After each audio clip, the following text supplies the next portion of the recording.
Hello everyone. मध्यकालीन भारतीय इतिहास की श्रृंखला में आपका स्वागत है। आज हम चर्चा करने वाले हैं दिल्ली सल्तनत के द्वितीय सुल्तान की, जिसने राज्य को धर्म के हस्तक्षेप से अलग रखा। अपने शासनकाल के प्रारंभिक वर्ष में ही वह समझ गया था कि राजनीति को धार्मिक हस्तक्षेप से या उलेमाओं के हस्तक्षेप से अलग रखना ही सामाजिक, सांस्कृतिक और आर्थिक दृष्टि से लाभकारी होगा। इसके अलावा उसने अपने 20 वर्षों के शासनकाल में कई नीतियां अपनाई जो कि सफल भी रही, जैसे बाजार नियंत्रण की नीति, मूल्य नियंत्रण की नीति। उसने कई सुधार किए, जैसे प्रशासनिक सुधार, आर्थिक सुधार, सैन्य सुधार, और उसने सिकंदर सानी की उपाधि भी धारण की। अपने सिक्कों पर उसने सिकंदर सानी लिखवाया भी। जी हाँ, मैं बात कर रही हूँ अलाउद्दीन खिलजी की, जिसने लगभग 1296 में अपना राज्याभिषेक करवाया। अपने चाचा जलालुद्दीन खिलजी की हत्या करके उसने बलबन के किले में अपना राज्याभिषेक करवाया और दिल्ली की गद्दी पर आसीन होता है। इसके बाद 1296 से लेकर लगातार 1316 तक 20 साल उसने सफल शासन किया है। तो चलिए देखते हैं अलाउद्दीन खिलजी ने अपनी नीतियों के माध्यम से किस तरह सफलतापूर्वक शासन किया। तो सबसे पहले हम बात करते हैं मंगोल आक्रमणों की। जैसा कि आप जानते हैं कि हमारे भारतीय शासक उस दौर में मंगोल आक्रमण से काफी परेशान रहा करते थे। बस ऐसा ही कुछ सामना अलाउद्दीन खिलजी को भी करना पड़ा। तो यह एक अलाउद्दीन खिलजी के साम्राज्य का मैप है। यहाँ पर आप 3 तरह से हम उसके अभियानों को दृष्टिगत कर सकते हैं। पहला है अलाउद्दीन द्वारा कड़ा से देवगिरी का अभियान। दूसरा है मलिक काफूर, जिसने कि दक्षिण विजय के मार्ग में अलाउद्दीन खिलजी की सेना का नेतृत्व किया था। उसकी भी चर्चा हम आगे करेंगे। इसके पहले हम बात करते हैं मंगोल आक्रमणों की। तो यह अलाउद्दीन खिलजी के साम्राज्य का मैप है। आप यहाँ देख सकते हैं सिंध, मुल्तान, दीपालपुर, लाहौर और काबुल। तो उत्तर पश्चिमी सीमा से मंगोलों का आक्रमण जारी था।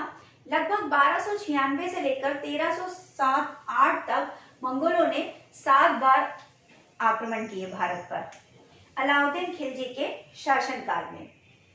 अलाउद्दीन ने इन आक्रमणों से निपटने के लिए सिरी जो दुर्ग था, वहां पर दीपालपुर के पास यहाँ पर सिरी दुर्ग था, वहां पर उसने नए दुर्ग का निर्माण करवाया। इतना ही नहीं, जो पुराने दुर्ग थे उनकी मरम्मत भी करवाई। यही कार्य उसने सिंध और मुल्तान में भी किया। लेकिन फिर भी आक्रमण करना जारी रखते हैं 1296 से 1307-8 के बीच में। अब यहाँ पर आपसे कुछ प्रश्न बनते हैं, तो चलिए देखते हैं यहाँ पर आपके प्रीलिम्स में कौन कौन से प्रश्न बन सकते हैं। पहला, कथन और कारण को लेकर यदि हम देखें तो कथन और कारण से संबंधित प्रश्न हो सकते हैं। हम पहले प्रश्नों की चर्चा करेंगे, उसके साथ ही हम उस पर्टिकुलर टॉपिक को समझने का प्रयास करेंगे। तो जैसे आपको कथन दे दिया जाएगा कि अलाउद्दीन ने सिरी दुर्ग का निर्माण क्यों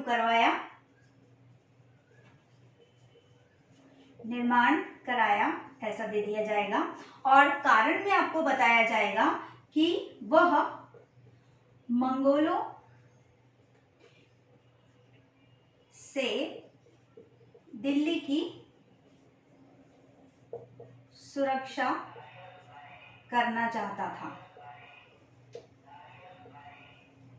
और आपको ऑप्शंस दे दिए जाएंगे कि ए व आर कथन सही है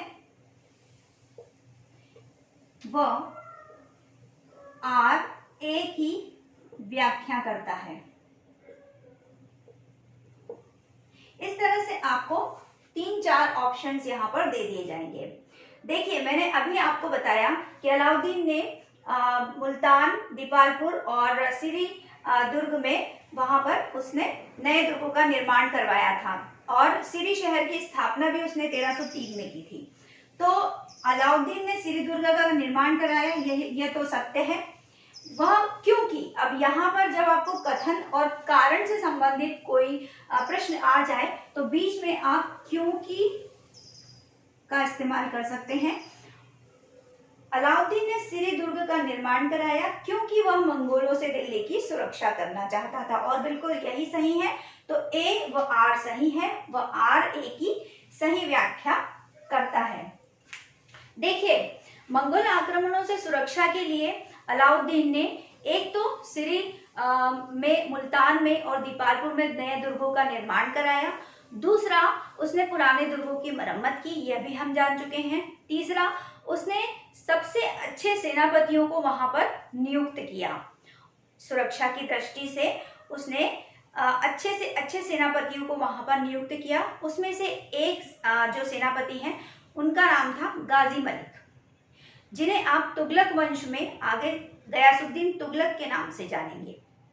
तो इस तरह से अलाउद्दीन ने मंगोल आक्रमणों से अपने राज्य की रक्षा की। एक और प्रश्न बनता है, अलाउद्दीन के ऐसे कौन से 4 खान थे? अलाउद्दीन के ऐसे कौन से 4 खान थे जो उसके विश्वास पात्र थे?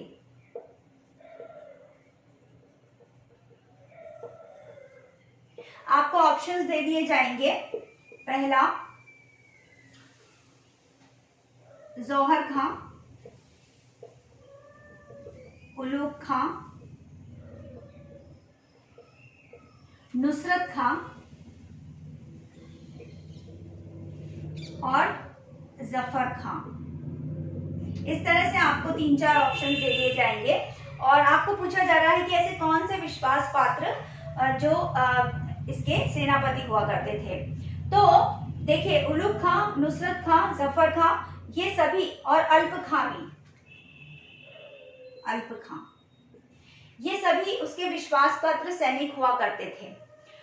देखिए, जैसा कि यदि हम बात करें मंगोल आक्रमणों की, तो तारगी के समय में जो मंगोल आक्रमण 1296-97 में होता है, उसका नेतृत्व करता था जफर खां और उलूग खां। ठीक है, और उलूग खां ने काफी सफलतापूर्वक मंगोलों को परास्त किया। और इसी बीच जो जफर खां है, जफर खां का सामना मंगोलों के एक नेता कुतलुग खां से हो जाता है, जिसमें उसकी मृत्यु हो जाती है। तो आपसे एक और क्वेश्चन बनता है कि अलाउद्दीन के प्रसिद्ध सेनापतियों में जिसकी मंगोलों के विरुद्ध लड़ते हुए मृत्यु हो गई थी, वह कौन था? तो आप जवाब देंगे वह जफर खां था। ठीक है, तो इस तरह से हमने 2 प्रश्न कर लिए और 2 प्रश्नों में आप देखेंगे कि कितने सारे प्रश्नों का उत्तर हम ढूंढ सकते हैं। इस तरह से लगातार 4 बार 1307 तक तारगी आक्रमण करता है मंगोलों की तरफ से और वह असफल होता है। लूटपाट मचाता हुआ वह वापस चला जाता है। तो ये थे हमारे मंगोल आक्रमण। यहाँ पर एक प्रश्न और बनता है कि कौन सी नदी जो है अलाउद्दीन खिलजी के समय में, ऐसा प्रश्न बनता है 1306 ईस्वी में अलाउद्दीन के समय में कौन सी नदी की सीमा थी? इन दोनों के बीच में, मंगोलों के बीच में, मंगोलों व खिलजियों के बीच में कौन सी नदी की सीमा थी? तो आपको ऑप्शंस दे दिए जाएंगे, व्यास नदी, सिंध नदी, रावी नदी और या फिर कोई भी ऑप्शन बनास या सतलज नदी। तो यहाँ पर देख सकते हैं आप कि जब उत्तर पश्चिम से आक्रमण हो रहा है तो सिंध नदी ही होगी, तो सिंध नदी आपका करेक्ट ऑप्शन रहेगा। तो इस तरह से मंगोल आक्रमणों से अलाउद्दीन ने 1303 के बाद 1307-8 तक उसने छुटकारा पा लिया।